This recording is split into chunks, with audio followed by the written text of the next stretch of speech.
Hello and welcome back to the Villa View. Tonight we're going to try something a bit different again. We tried it last week and had a few technical issues, but we're going to try a Tom Ross style phone-in. You may recognise a couple of the faces that we speak to from our game at Villa Park and recent fan cams. Obviously there's only one thing we're going to be talking about this week, and that's Sunday's game against our bitter rivals, Birmingham City. Here's what the lads think. So Max, a few weeks ago we probably wouldn't have been looking forward to this game very much, as we weren't on the best run of form, but having taken 7 points from 9 and things obviously taking a turn for the better, are you excited, nervous? How do you feel? At the moment it's more dread. It's more dread pure for the fact this is my first away game for the Blues, so it's kind of dreading a bit of the unknown really. But game wise, I'm more confident than I was pre-Bruce. I thought we'd go there, and I know some Villa fans probably be like, really? I thought we'd take a drubbing. Really, I genuinely think we did. I think we probably would have lost about 2-3-0. But now I can probably see it go the other way. I don't think you could ever get rid of Derby Day dread, especially when you watch them on television, actually. When you're actually at the games, it doesn't seem as bad because you get lost in the atmosphere. And, I mean, the atmosphere is quite toxic anyway, but I think that it's a lot easier to deal with when you're at stadium. If you're watching it on TV, it's a hell of a lot more difficult to deal with the tension. And I live in quite a Blues-dominated area of the city as well. So, you know, the week before was just awful. I get excited normally up until like the day before, and then start to get really stressful because I just hate it. It just leaves you for a whole feeling for the whole week losing. Just horrible feeling. But I'm confident this week for some reason. Don't be confident. Asking for trouble being confident. I said on the fan cams on Saturday, it looks like we can defend and attack now when with Di Matteo it's either one or the other. But I'm really apprehensive. I think come probably 2 p.m. on Sunday I'll either be crying or absolutely elated. Hopefully it's the latter. Probably crying either way. Probably, yeah, probably. I think it's probably the worst timing really. I think we could have done with going on a bit more of a run, rather than just as our run gets started, hitting quite a tough game. I think if we could have maybe 2 or 3 weeks down the line had 2 or 3 more wins under the belt, rather than it's still quite a shaky run, I think. So it could have come at a better time, but is it ever going to be a good time to go to St Andrews really, in terms of how easy we're going to find it or how tough it's going to be? No, there's never a good time to step foot in that place. Obviously there's been some stuff going off on Twitter this week. I understand you want to say something about Robbie Savage. He's a dickhead, isn't he? Pretty much, yeah. I mean, you tell me now, what has that man done in a career? And he's got the audacity to come on and slate Villa like that. He got dropped from Man United because he couldn't get up there with the Beckhams, the Scholes. He's then gone to Derby and been known for being the captain of the worst team ever there. He's gone to Blackburn. He's gone to all the Birmingham. He's settled for mediocrity, and that's all he'll ever be. He'll be a mediocre player.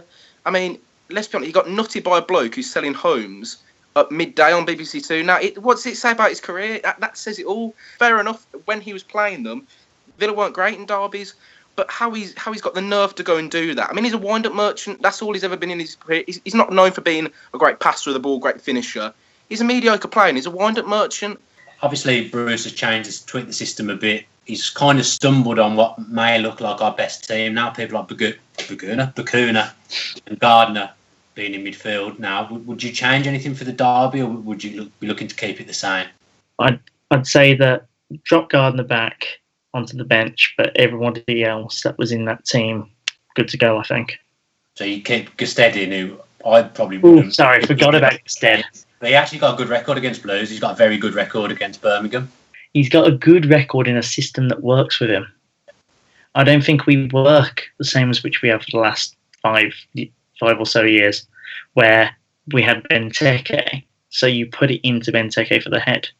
Now you've got, for example, Kodja, who much prefers, actually, considering his height, you'd think of him more as a heading type. He's actually more skilled on the ground, and we work to that. Gusted got no service last week. So like you say, yeah, he does have a good record, but if we don't play the style of football which is going to allow him to keep his record, then is it really going to work? So, no, I would actually then, now that you've actually mentioned it, take Gusted off, put McCormack in, and then potentially keep Gardner in then and just completely disregard the last 2 minutes of me talking, but at least you've still got the creativity that McCormack would give. I think, echoing what I said in the fan cams, that this team needs to stick now. I mean, I've been contemplating maybe not playing Adoma, maybe. I mean, Bakuna's in a decent run of form going forward on the right-hand side, but I think when Adoma came on against Fulham, I think his impact was immediate. I think he's the type of player, he's kind of what Traore should have been more forward and more of an end product, probably without the pace. But yeah, I'd play him. I'd play probably McCormack as well, in more of a centre forward, playing just behind Codger. I'd play Ayew kind of on the left. I think with this Blues team, I think if you attack them, if you run at them, I mean, you saw it against Burton, they've got no real chance, really. I mean, attacking-wise, Che Adams, is he really going to cause that many problems? I mean, I'm saying this now, he'll probably score a hat-trick when he's on Sunday. They're asking to curse us. I know. But, I mean, Codger's got to start. Whatever you say, Codger's got to start with Ayew, Adoma, and McCormack. That's my front four that I'm saying. I think he's got to keep a decent centre midfield three. I think there's got to be a solid three across there that he knows are going to be up for it, which is why Gardner, thankfully, coming into a bit of form, Villa through and through, hopefully, should be really up for it to sort of inspire the rest of the midfield three. I think we've got to have a solid base. I don't think we can go all out attack and think we're just that much better than them, because I think we'll just be asking for trouble. So hopefully this week, not having the EFL Cup has allowed him to just work on having a solid back four. And I do think he'll go there not to lose, rather than going out there to win. I think he'll definitely go there set up, thinking we're not going to lose. What else can we do? And then hopefully hit them on the counter with some of the pace we've got. And that's, I think, the mentality he's going to be building in this week. Is there anyone on their side that worries you, or is it just the derby in general that's worrying you? What I've always thought about Blues games is that you could have literally 11 loanees from Accrington Stanley on the pitch. It doesn't matter. The culture and the people behind the Blues and the general ethos of which I think surrounds the football club means they will always be prepared for a Villa Blues game. You know, you could have under 12s on and they would still put in a shift because they know it's their biggest game of the season, even if the fans don't want to admit it, even if we don't want to admit it. So just worried about Blues in general rather than any particular player. I don't think, personally, they've got really any standout players. I just think it's going to be nerve-wracking because of it being a derby. I think on paper, we've got by far and away a better team. I think we have, like we have really against most of the Championship teams. There isn't really many teams, bar Newcastle, that stand out sort of 11 for 11 for us. So I think it's going to be how well can we handle the derby compared to them? Can we handle it better?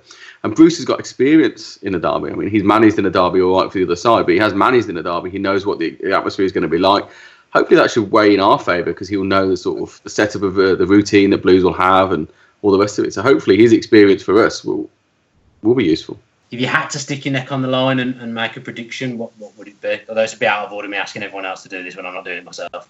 Oh, I can give a result prediction. Yeah. Draw. Actually, I will give a score prediction. 1-1. I've actually been saying that for the last week. I reckon we'll start really strong. We'll bag a goal that will fire up the Blues. And it'll fire up the fans on both sides. The Blues will revel in it. Come back early second half, about the hour mark.